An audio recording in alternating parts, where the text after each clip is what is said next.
you can't afford to not make big moves right now because other companies will. Your competitors will go after all of the opportunity that there is right now. So most people are focused on the downfalls right now or things that are going to hurt the business, when really there's going to be a lot of opportunity. We can negotiate more. And even in a recession, the money doesn't disappear, it changes hands. You want to be the one that it's changing the hands into.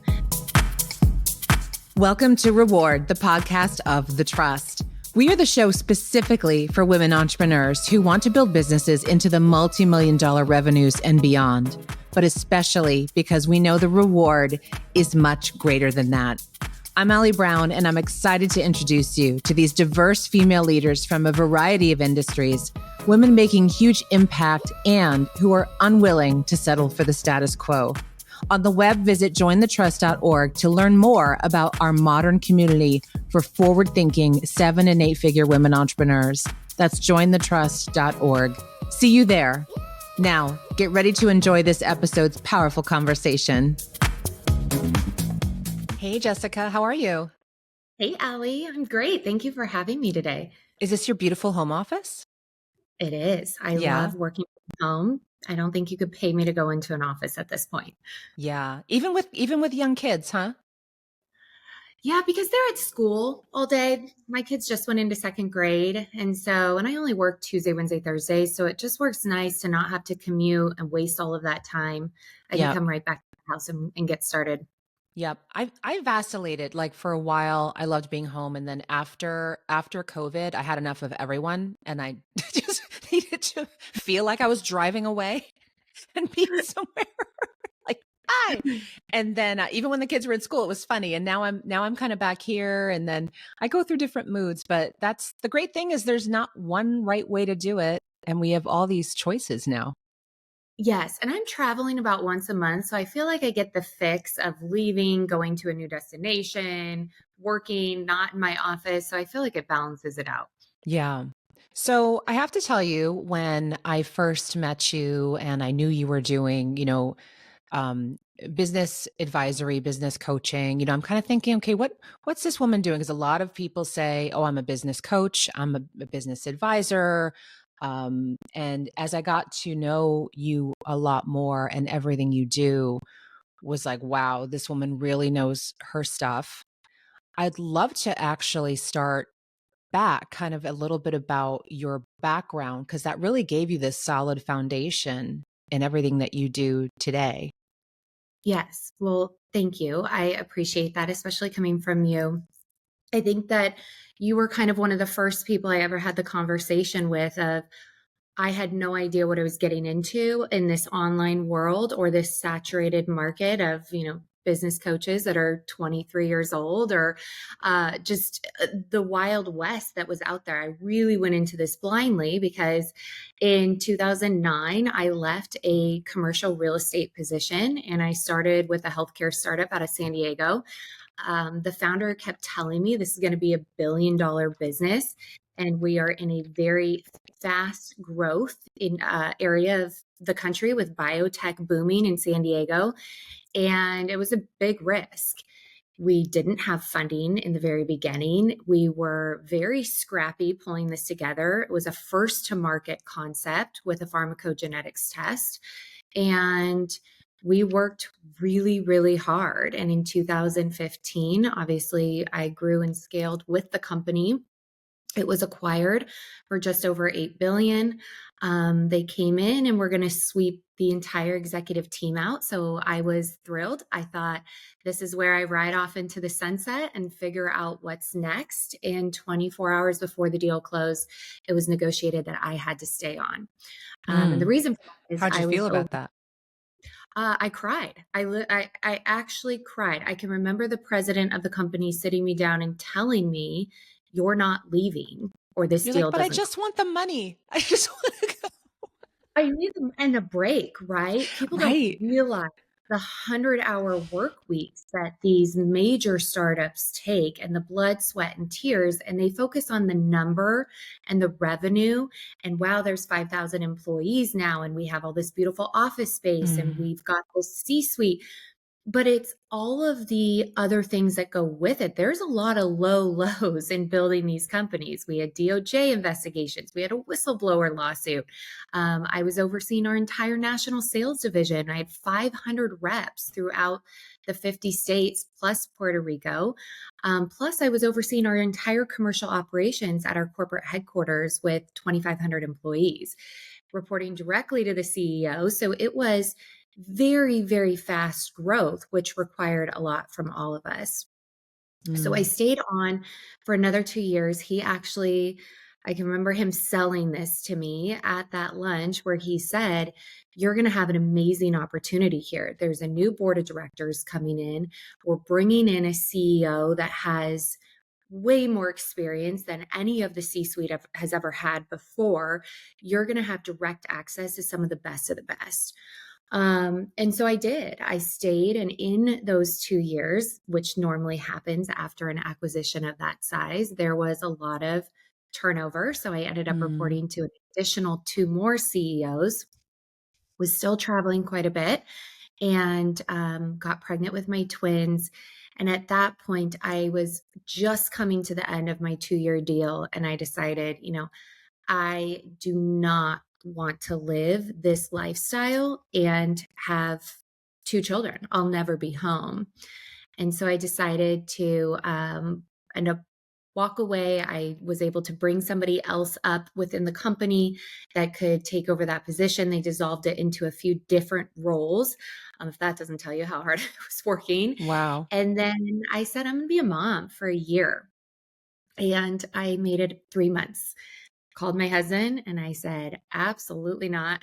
I've got these two brand new babies screaming all day long. And I missed the conversations. I missed the deals. I missed the sales. And so I actually then had the opportunity, the timing aligned where I could consult for the former COO and president of the company as they started their new venture. And it honestly just snowballed into more and more opportunities to work with founders of companies to really help them understand, even if you're not trying to get to $1 billion business or acquisition, here's how you should be setting the foundation and here's how you should be running the company. So that was the beginning of your consulting, really? Yes. So I Okay. basically So you never had went back full time after that. You now were never went back full repositioned. time. Okay. Never went back. It's interesting because I was working with a headhunter when I had my first consulting clients, and there was amazing opportunities to be a CSO at other large pharma or healthcare companies, and nothing felt right. And I told myself, if I could do this for someone else's company, why am I not doing this for my own companies? And so I just knew I have an opportunity to build something and build something really great, but to do it on my terms where I can have that balance with non-owner dependency. And Hmm. so we've remained boutique for the last 6.5 years, and we've are 99% referral only. We don't do a ton of marketing. Everything is driven all through our client results, and it's worked really well for us. Now, tell us also about, I know you have some other businesses you run, Yeah. some with your husband. Kind of Yes. give us the state of the union of the Jessica Marks Enterprises. Yes. So I don't think I could ever be somebody that just has one thing going on. And my husband's kind of the same way. This gives us excitement. And so we own a commercial and residential construction company out of San Diego. I also started when I launched my own podcast, a media group. So we've got Millions Were Made Media Group. And then we obviously have a real estate portfolio that we manage as well. And I'm always looking to invest in our clients' companies or opportunities that come up, mostly in the female founded sector. So I feel like I like to keep busy, but busy in a very strategic way. Hmm. So we were chatting a bit yesterday about, the show today, and like, I was asking, in current times, there's a lot of mixed feelings right now in business for, especially I've noticed for female leaders right now. And I think part of it is the uncertainty of the economy and where the world's going. And then you got the election issues and stuff kind of at us, like which way things are going to go. And there's all this external stuff. And that creates a lot of internal angst and like indecisiveness. Should I make big moves right now? Should I not? We're kind of wrestling with all this stuff because I hear it every day. And even if people have a business that is going really well, there's suddenly this feeling like, should I be taking risks right now? Should I be pulling back? What are safe moves I could be making? And let's be clear, this is no different than, most any day in business, right? Like, right. Because there's never any certainty. But right now there is definitely the stakes seem higher right now in the way things could, change. And so I think there is a lot more weight to our decisions that we're making right now in our business. What is your view right now, going into the end of 2024, 2025, when you're working with your clients? Is there anything special or different you are telling them to do? Yes. So I have a lot to say on this topic, and I Yeah. kind of mentioned that to you yesterday. So there's kind of three parts to this. And one is that when we look at the female sector, which most of your listeners are, the female founded sector, they've never ran a company through a recession, an economic downturn, a winter, whatever you want to call it, a tumultuous election year, because most of them have started their companies within the last 5 to 10 years. So when we look back at 2005 to 2010, when things started to get a little bit rocky and then we went into a full-blown recession, most companies at that time were founded, owned, and operated by men. And so we've got a lot of women who are really passionate about something, whatever that may be. It could be web and brand design, interior design. They started these companies post recession. And so money's been good. Then COVID came along and there was a panic thinking that the economy was going to take a turn, and it did the complete opposite. And there was a great upswing, right? A bunch of funding was pushed into small business owners, and there was PPP and SBA, and people were getting stimulus that could have been our clients. And so it was almost like this falsified economy that happened. And so where I believe a lot of the angst and turmoil and anxiety and where women are unsure right now on how to run their business is because they've only been operating out of this economy that really isn't true to, like, if you look at the span of owning a business for 25 to 30 years. The other piece I think that comes into play, and it may sound harsh, but it's true, and I hope that your listeners take advice from this, is they're very uneducated when it comes to these markets, or when it comes to buyer psychology, or the facts and data that's going to give them the information to really succeed in business right now. So when they get nervous about what's happening in the economy right now, most of the time it's because their parents may have mentioned something, or somebody at the bank mentioned something, or they've heard it on social media that we're in a recession right now, which actually isn't even true if you look at the definition of a recession. And so they go off of other people's opinions versus fact. So one of the things that we've always drived home to our clients is when there's areas of your business or economy or finances or politics that play a factor in your company and you don't really understand it, or you're unsure of it, or you're not sure what's true versus what's emotion or what's false media, it is your responsibility to lean in and really learn more about it and find out, what are the facts? How does this impact my market? How does this impact the industry? Are my buyers, my end consumer, impacted by this? Are their consumers impacted by inflation? And if so, what are some strategic moves we can make in order to be able to rise above that and be the ones that really come out on the other side top of game. Mm. And that brings me to number 3, which is you can't afford to not make big moves right now because other companies will. Your competitors will go after all of the opportunity that there is right now. So most people are focused on the downfalls right now or things that are going to hurt the business when really there's going to be a lot of opportunity. We're seeing more and more small businesses fold right now. We're seeing a lot of agencies and a lot of services drop their rates so we can get them, we can negotiate more. And even in a recession, the money doesn't disappear, it changes hands. You want to be the one that it's changing the hands into, but that doesn't just happen. And it's for sure not going to happen if you're coming from a place of scarcity, or I need to let go of my team, or I don't know what decisions to make. So I'm just not going to make any. I'm not going to invest in networks. I'm not going to invest in marketing. Then you will not come out on the other side because there's other people that are doing that right now and they're doing it really, really well. Mm-hmm. Yeah. It's an interesting time to really pay attention to who you're listening to.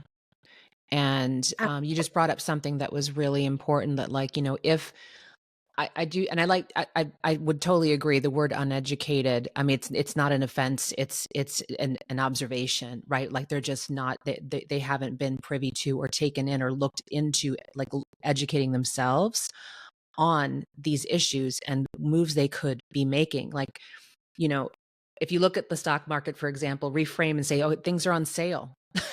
Everything's on sale, right? Reframe it, when you see things drop, like looking at things so differently than we were programmed to growing up. Or if you're around people who have just, kind of, I want to say more of the lifestyle businesses, and that's great, but we're dealing with a different type of founder and leader.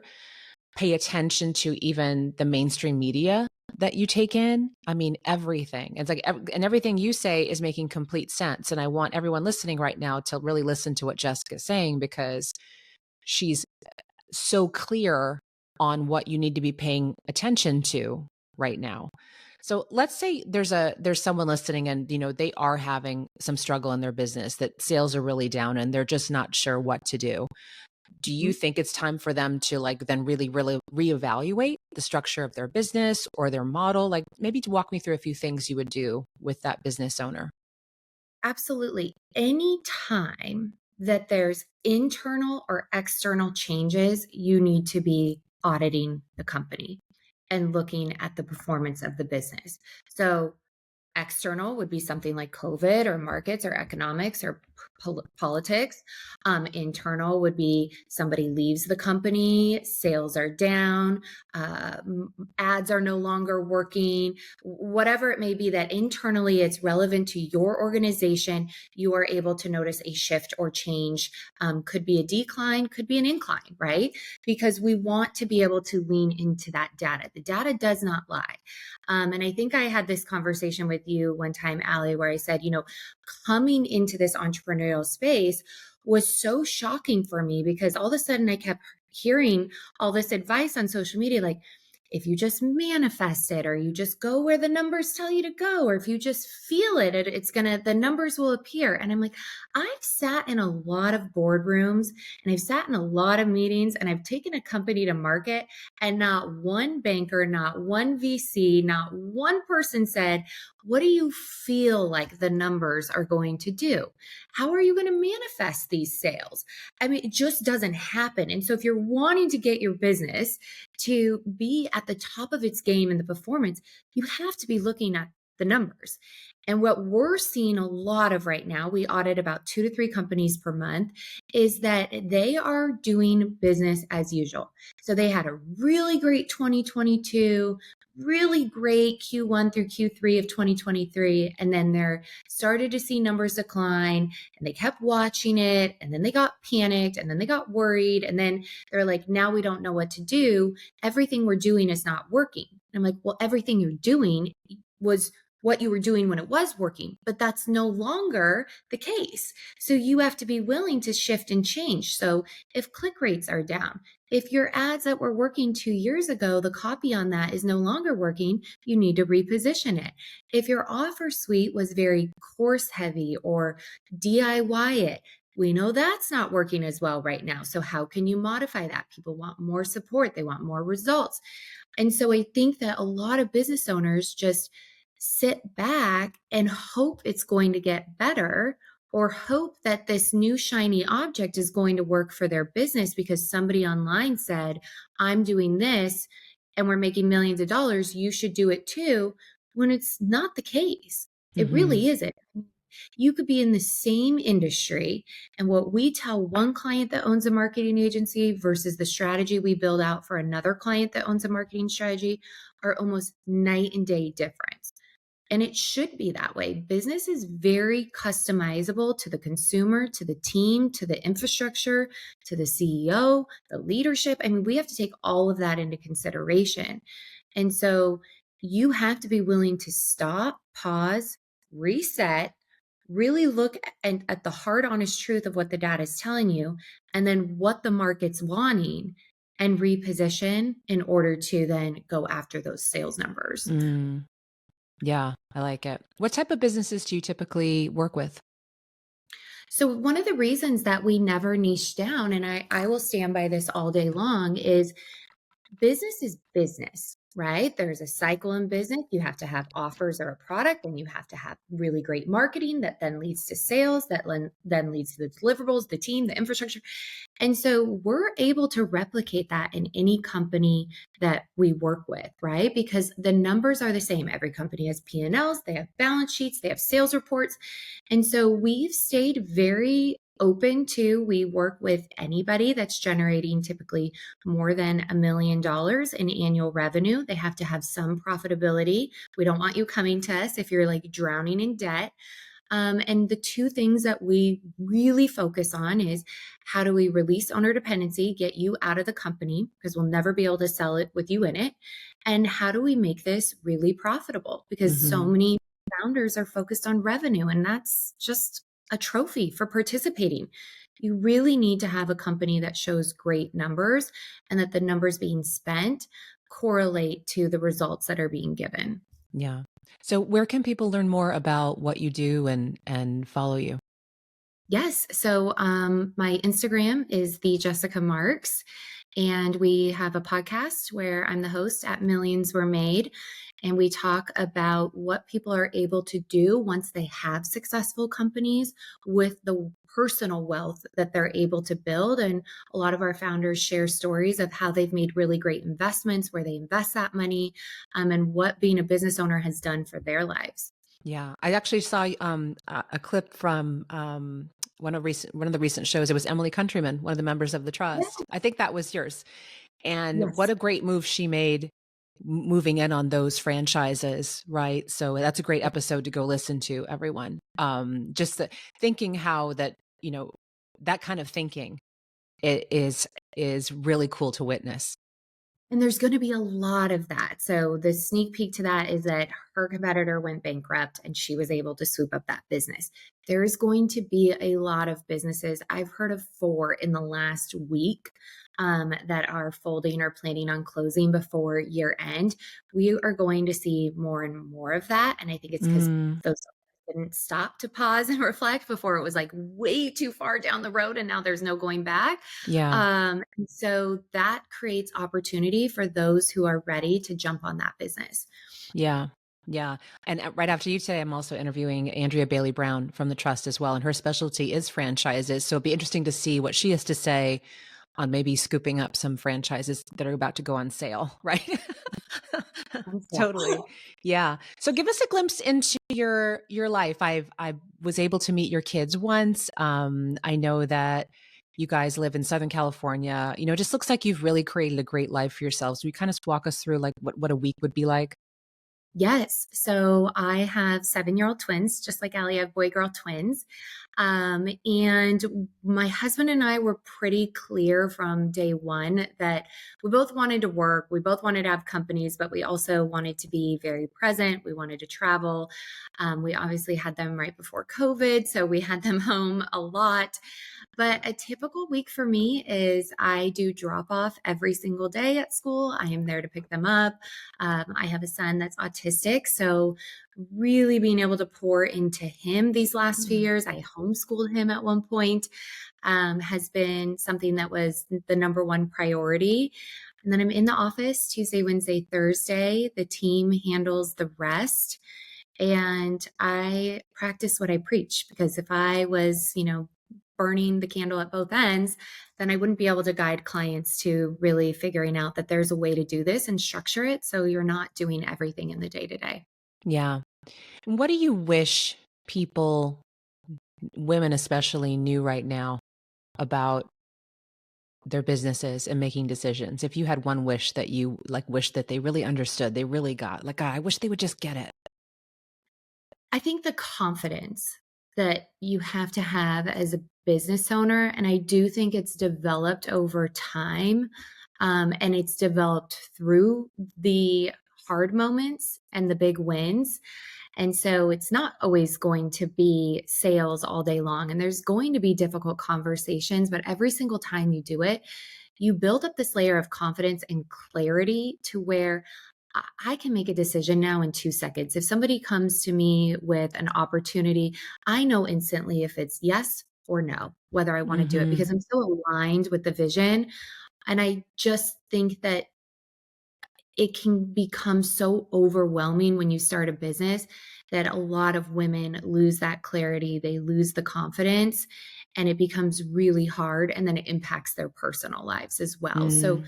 developing that skill set of, I know what I'm doing. I wouldn't have started this company if I didn't actually know how to, deliver this service or if I didn't have the drive to run a team. And so, really coming back to that and doing whatever you need to do and to invest in yourself to really build that up. I like it. So, Jessica, I know you're obviously very connected. Your career history and all the moves that you've made. You know a lot of people. Why did you decide to join the trust and be with us?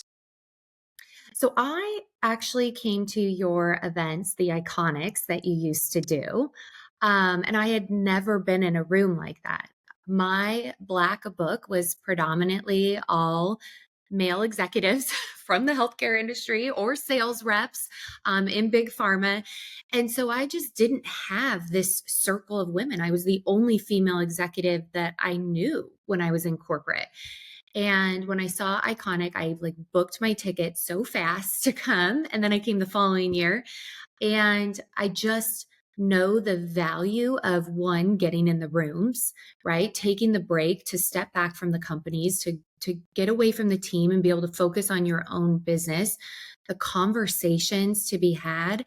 And then I really value being able to know top names in the industry. So when my clients need, a top CFO or they need a CPA or I can say, I have somebody in my network. And so it's just been great to be a part of the trust and have that, be able to leverage that, not only for myself, but to be able to refer my clients as well. Well, it's been so great to have you, and especially the fall meeting coming up. What we've been talking about today is a big topic, and we're all going to be talking about best moves to make right now, how to make these decisions. And it is great because in the room we have a bit of a dream team. you know we have the brilliant business minds like you, like me. I do throw some advice in there. And Yeah. but the great thing about the trust, and I was telling a good friend of mine that I've known for so long, and she's not even in this industry, which is, it's always good to have a friend like that who knows you from so long ago. She just knows me as Allie, right? And I said, she's like, do you still love this trust thing? And I said, I love it because it's amazing, and it's not about me. It's not like an Allie Brown thing. I create the space and hold the space, lead it when I need to, but like, okay, let's keep this on track. But man, the women in there are the dream team. I mean, you've got them from like pretty much every angle you could approach your business in there. So it is great just to be in the room. It's like having an advisory board in there. And I'm so excited you're coming, especially for the fall meeting, because this is the big topic. So Yes. Last question is, what is the reward in this for you? For me, I can honestly say I've never missed a moment. In the 7 years my kids have been alive, I would not be able to say that if I was working for somebody else or I was in corporate still. I would have had to make a lot of sacrifices.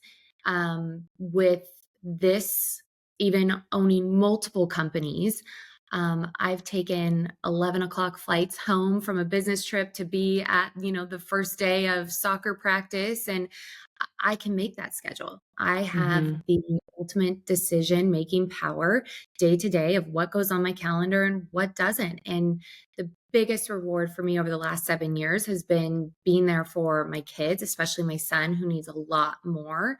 And I can do it on a whim. I'm not having to submit PTO. I'm not having to ask anybody for approval. And so my goal is that more women who have founded companies can feel that sense of freedom, because the money that it brings in gives you options, but the freedom that it gives you with your time supersedes that any day. And so that's Yeah, been my biggest reward is I have a 100% ownership over my time and where I want to spend it. that's the priceless part. Yeah. So thank you for the reminder. So Jessica, thanks for joining us. Everyone, you should be following Jessica, everything she does. Jessica, we'll see you at the fall meeting. I'm so excited. And if you're watching this or listening to this right now and you have a business that has surpassed the $1 million revenue mark annually, please reach out. We'd love to squeeze you into the fall meeting. Let's talk. Go fill out the form at jointhetrust.org and we will talk with you and you could be a part of this room, which is just an incredible room to be in. Thanks again. Have a great day.